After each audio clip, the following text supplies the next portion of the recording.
नमस्कार, मैं डॉक्टर रवि राय आप सभी दर्शकों का हार्दिक स्वागत करता हूं। प्रिय दर्शकों, इस कार्यक्रम में जिस योग पर आज मैं बात करने जा रहा हूं, यह योग एक अत्यंत श्रेष्ठ योग है और यकीन मानिए, यदि यह जन्म कुंडली में निर्मित हो जाए तो जातक के जीवन स्तर को बदल करके रख देता है। जी हाँ, मैं बात कर रहा हूं बुध योग की।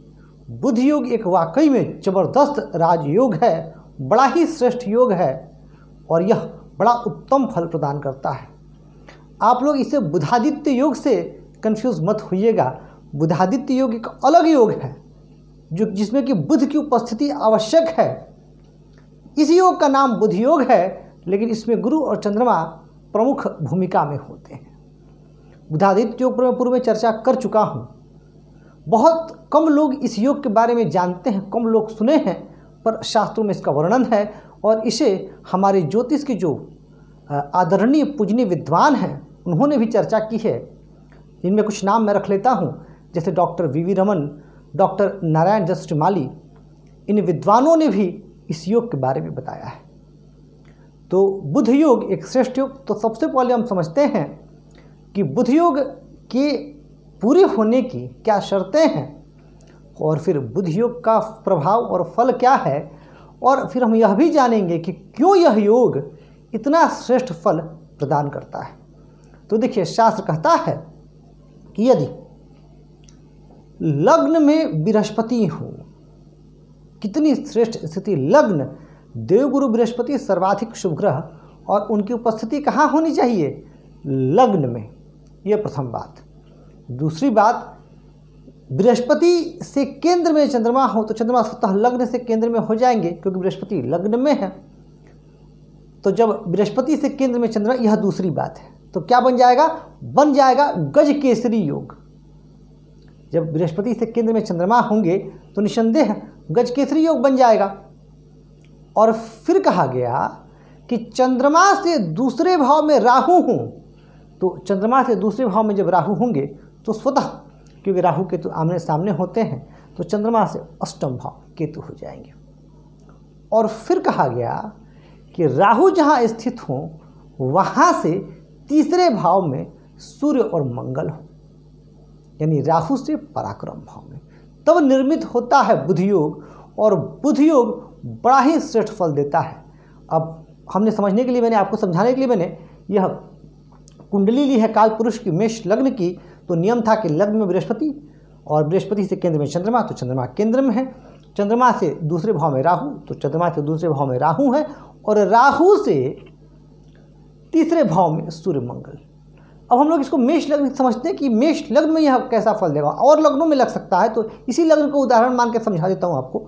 तो देखिए, जब बृहस्पति लग्न में होंगे, किसी भी लग्न में, तो सबसे अच्छी बात क्या होगी यह समझिए। सबसे अच्छी बात यह होगी कि लग्न जो है हम स्वयं हैं, लग्न हमारा व्यक्तित्व है, हमारे देखने का नज़रिया है, तो हम स्वयं सकारात्मक हो जाएंगे। और बृहस्पति की दृष्टि कहाँ जाएगी? पंचम भाव पर।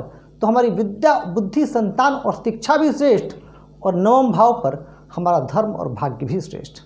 अब बृहस्पति कितने मजबूत हैं, यह तो अंश बल। अब जैसे यहाँ पर बृहस्पति बहुत मजबूत है, क्योंकि बृहस्पति भाग्येश भी हैं और मित्र राशि मंगल की राशि पर हैं, और मंगल से दृष्ट भी हैं, मंगल की चतुर्थ दृष्टि जारी। तो यहाँ पर तो बृहस्पति बहुत मजबूत है। अब चंद्रमा केंद्र में, अब यहाँ इस लग्न में चंद्रमा सुखेश हैं, और जब बृहस्पति से केंद्र में चंद्रमा होंगे तो गजकेसरी योग निर्मित हो जाएगा। और गजकेसरी योग कितना श्रेष्ठ राजयोग है, यह कहने की आवश्यकता नहीं, और मैं गजकेसरी योग पर भी बात कर चुका हूँ। यह योग कितना श्रेष्ठ परिणाम प्रदान करता है।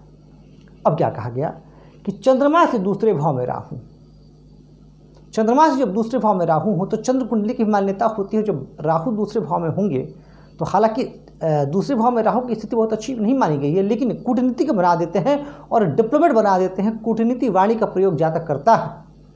और राहु के तीसरे भाव में सूर्य मंगल। तो अब यहाँ देखिए इस लग्न में कितनी अच्छी स्थिति कि मंगल दशम भाव में दिग्बली होते हैं, और यहाँ तो मंगल उच्च के हैं, और साथ ही उनकी दृष्टि भी जा रही है लग्न पर।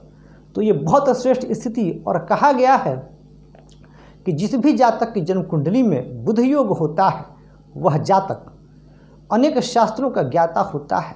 अब बृहस्पति की जब दृष्टि पंचम पर जाएगी तो कहने की आवश्यकता नहीं है कि जातक कितना इंटेलिजेंट होगा। जातक की वाणी डिप्लोमेटिक होती है, मैंने समझाया राहु की वजह से। जातक कूटनीतिज्ञ होता है। जातक के ऊपर माँ लक्ष्मी की विशेष कृपा रहती है। जातक जातक के पास धन संपत्ति अथाह मात्रा में होती है और जातक प्रसिद्ध और कीर्तिवान भी होता है। और जब गजकेसरी योग लगेगा तो जातक की प्रसिद्धि निसंदेह होगी ही, और जातक अपने कार्यस्थल पर पूजा जाता है।